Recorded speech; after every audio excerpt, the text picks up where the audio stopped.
Hey everyone, welcome back to A Life of KG. Today I have a very special guest for you, Lisa Johnson. Now her story is absolutely incredible. She, like me, was a single mum, but she has twins. How she done that, I have no idea. And she started her business 6 years ago and it has built into £1 million empire. So I'm going to get her to share her story today, tell us how she done it, and talk about passive income and some passive income because that's what she's all about. So without further ado, here she is. Lisa, welcome to the show. How are you? I'm all right. Thanks for having me. You're so welcome. Thanks for coming on. So I'm sure many people know who you are, but those that possibly don't, can you just give us a quick intro on who you are, what you do? Yeah, so I'm a business strategist that generally helps people make passive or semi-passive income from things like memberships, courses, any kind of working online type of business, really. Amazing. Obviously, you're my coach too, so I've learned tons from you, which I absolutely love. So thank you very much. But before we go into ways that you could help our listeners, tell us a little bit about before you become a business owner. Obviously, you was in corporate. So what Yeah. made you go into corporate, and then what made you leave corporate? I went into corporate just because I thought that's the only thing I could do. And I grew up in poverty. So I didn't go to university. I didn't do A levels or anything like that. I had to get a job at 16 to be able to survive. And so I just got the only job that I could find, which was an office junior. And like most people, I kind of then climbed a ladder of office junior. Then I'd move to the next place and be an admin assistant, move to the next place and be a PA. And I actually ended up in Canary Wharf in London as a risk analyst in an investment bank. So it was quite the journey from where I'd come from. And people who still lived in the council estates where I grew up on, my family and friends would think of me as like the person that kind of got out because I was in corporate. But I actually felt quite trapped in corporate because it doesn't matter how much you do, there's still more work that you have to do. Like you never feel really like you finish your day having done anything, and certainly not having done anything meaningful. So it was just like a treadmill for me. And then when I was 36, I got pregnant with twins, and then very quickly went through a divorce. And so my whole world changed. And although I thought I would be going back to work, go back to work, the kids were 5 months old when I went back to work. I just thought things could carry on how they did before, but they obviously couldn't, and everything had changed. And so that's what changed how I thought about things. I did get another job really close to my house so that I could at least see the kids, because when you work in investment banking, you leave at 6 o'clock in the morning, you come home at 10 o'clock at night. And I had 2 kids, and that couldn't happen anymore. So I got a job near my house, back 15 years to being a PA, like an admin assistant, and saw them for an hour in the morning, an hour at night. And while I was there, obviously my salary went down from around 60, 70,000 to 20,000 with two more mouths to feed. And with me, changing my marriage circumstances as well. And so I was then in this position where I had to make money somehow. I had to make more money. And I was bored at work because I'd been used to having quite a lot of responsibility, and now suddenly I didn't. And so I decided to start my first business because of that. And it was a wedding planning business. Made all the mistakes that you could possibly make if you've never had a business before. But I eventually learned more about business, and that wedding planning business became, successful as in it made a profit that was the same amount that I used to make in corporate. But I realized that even with that, I was working constantly every weekend, and I still wasn't really seeing the kids as much as I wanted to. And so eventually, after about 2 or 3 years of that, people were asking me so many questions about business that I realized that actually that's where my talent lay, in helping other people to start and grow their own businesses. And so 6 years ago, I started what was then Lisa Johnson Strategy, and everything changed. Wow. Where do you think your business ethic come from? Like, did your family in business? Did you just, No, was it just in you? I didn't know anyone that had ever had a business. Like where I come from, people don't have businesses. Like they have jobs that just about pay for the rent, and that's it. So I didn't really know anyone that had a business. But when I look back now, when I was really young, there was definitely a hidden entrepreneurial streak in me that I didn't know was even there. But when me and my sister and my best friend talk, there's all these stories about how I'd do a newspaper round, or I was an Avon lady at 13.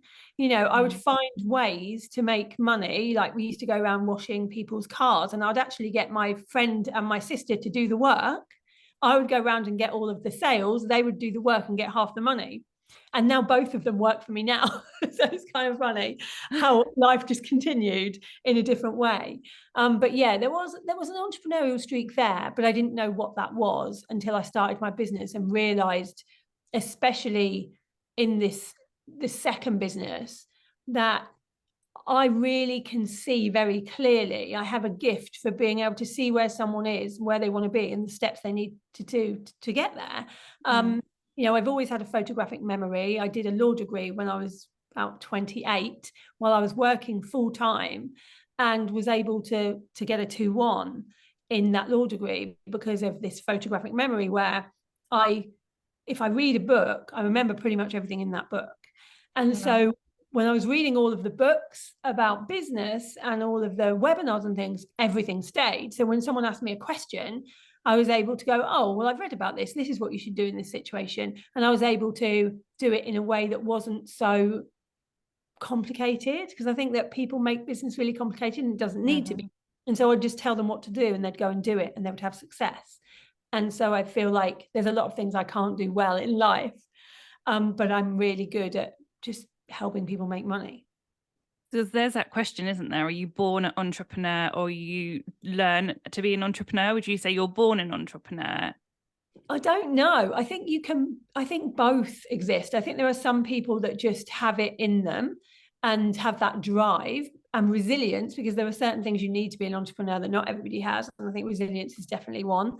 But I think you can learn a lot of the practicalities of how to be an entrepreneur, because you can have all the drive in the world and the best mindset, but if you don't know the strategies to be able to actually make money in your business, it doesn't really matter.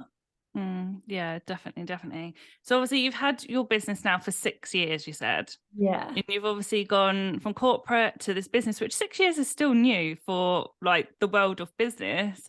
To your business turning over what, 7 million a year, something around that?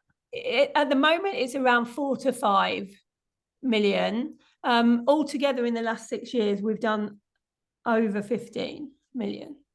So I think lots of people listening and watch you would be like, okay, how? Like, did your business go from, was it this steady process, or was it like overnight you was like, oh my God, I've actually figured this out? No, I don't think you ever figure it out. I'm still figuring it out. I feel like what happens is you get a bit better at certain things. So in the first 6 months, I did make 100,000. And I think that's quite rare. And I think that I did that because of all the learnings I'd had in the business where I didn't make that much money. So I kind of put all those learnings into practice. So knew to be visible. So all I did for that first 6 months is be visible online every day. And I mean, every day I would go live. So I became obsessed with my business. And I really do think in the first year or so, you have to be obsessed with it. It can't be a fun side thing that you do while doing everything you really want to do. You become obsessed with it. And because of that, the foundations grew really well. And I wasn't scared of taking risks. I invested 150,000 in the first year and a half into my business to learn all the things I needed to learn. And so when I needed to take on staff in year 3, that's what I did. Yes, it's scary because you don't know if it's going to pay off, but I think risks are important. I suppose there are certain parts of the last 6 years where there were significant jumps. So for instance, I was launching a program that was making around 350,000 every time I launched it. And then I decided to do an affiliate launch for the first time in the first month of COVID, April 2020. That jumped that launch up from 350,000 to 2.5 million. Wow. And that's when we saw, like, okay, that's a major difference, because I started to take risks. Like, it was really risky to do an affiliate launch at that time. No one had done one in the UK successfully. And so people thought they wouldn't work here. And especially during COVID, but actually it kind of worked better for me that it was COVID, because there was a lot of people on furlough sitting at home wanting to learn something new. And so it had a good effect for my business. And yeah, it just kind of grew from there. But every time I've done something risky, whether it's start something completely new, buy a book, that became a Sunday Times bestseller, that helped the business. All the things where I've taken a massive risk have always paid off in one way or another. I think that's always what it comes down to, isn't it? Because I know obviously we both talk to businesses daily, but the difference between someone going far and someone staying where they're at for the next 5 years is because they're the ones that are really scared to take risks. But it doesn't matter how much we say, like, you have to take risk, like it is the main thing that you need to do in business. Yeah, I think the problem we've got as well is that, especially in online business, we've kind of been fed a lie that unless you make $1 million in the first 6 months of your business, you've failed in some way.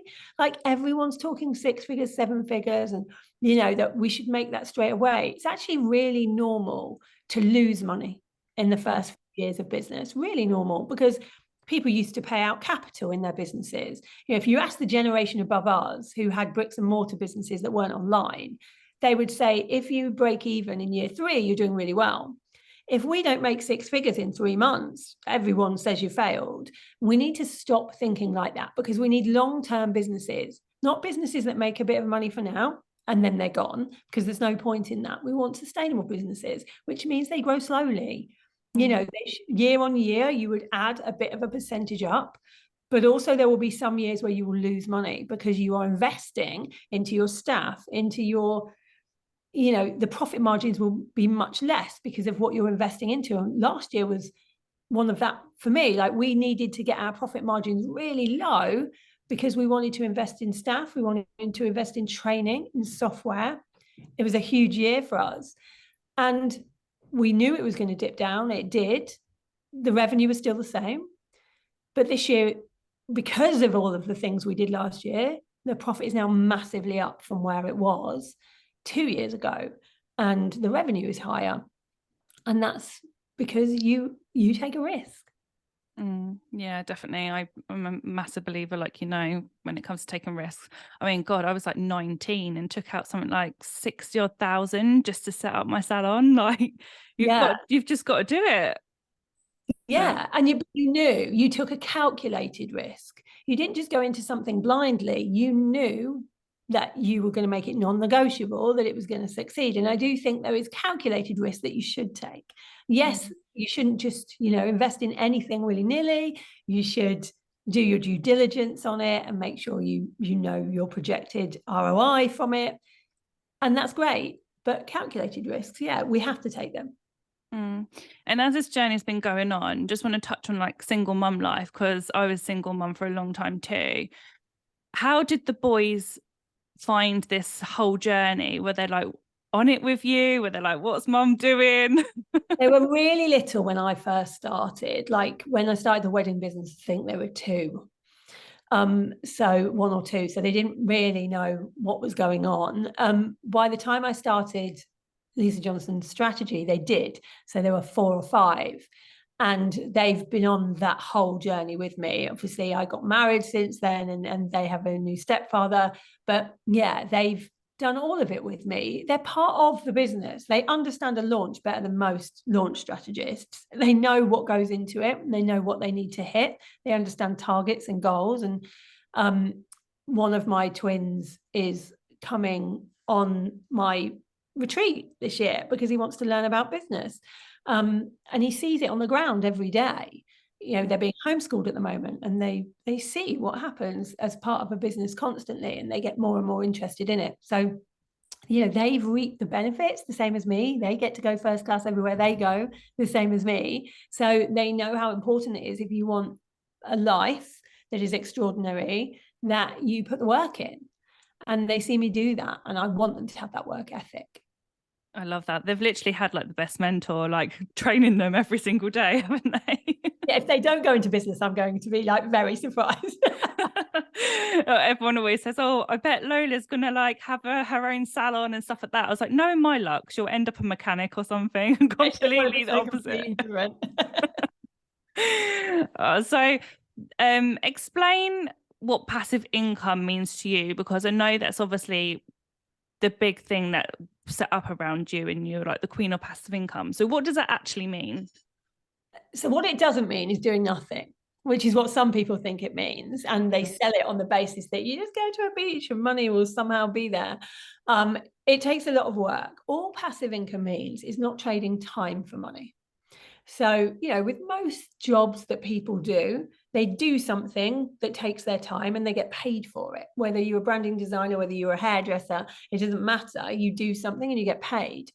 When you're no longer trading time for money, that means that you can get paid while you're asleep or while you are on holiday because of an asset that you've already built. Now, the easiest way to explain that is property. So let's say if you have a house that you've bought and you've made it look nice, and then you rent it out to people, you're getting passive income because those people, you've already bought the asset, you've already done the hard work, you've marketed the asset, you've put an advert out. Now somebody is in your house and is paying you every month and you're not doing anything to get that.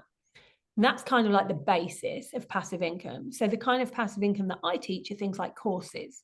So if you've got knowledge in your head, you can write a course, and that's the asset, and you build that course, and then someone pays you while you're asleep to take that course.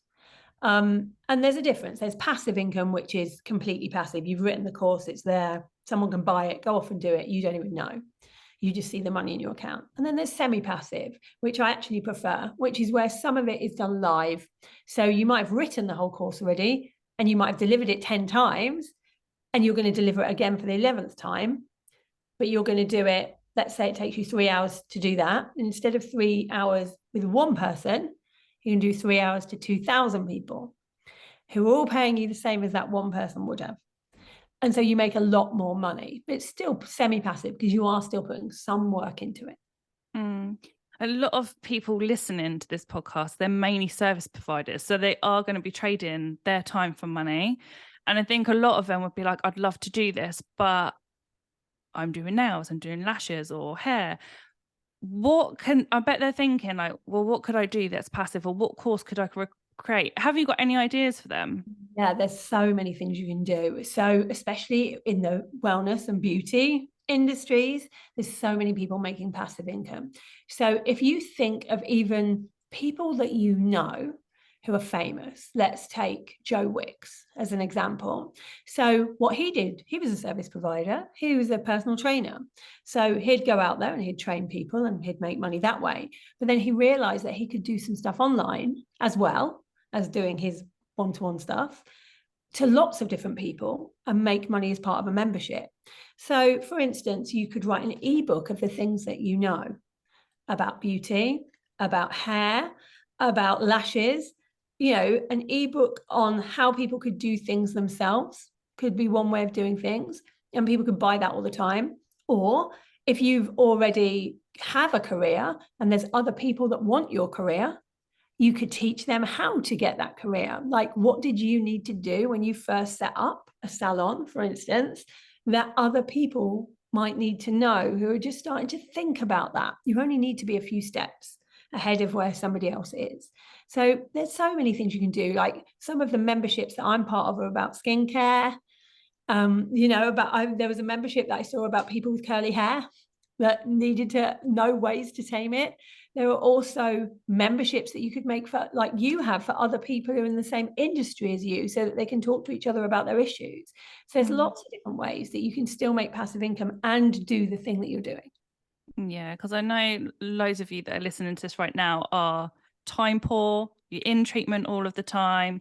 Many of you come to me and go, well, I can't do anything else because I'm like so busy. But if you just make some time to create a course or create a membership or create an ebook, then there's an extra income there straight away. Yeah. And, you don't have to do it this way. There are other ways to get passive income. You can invest in the stock market. That's passive. There are things that you can do. You could buy a property.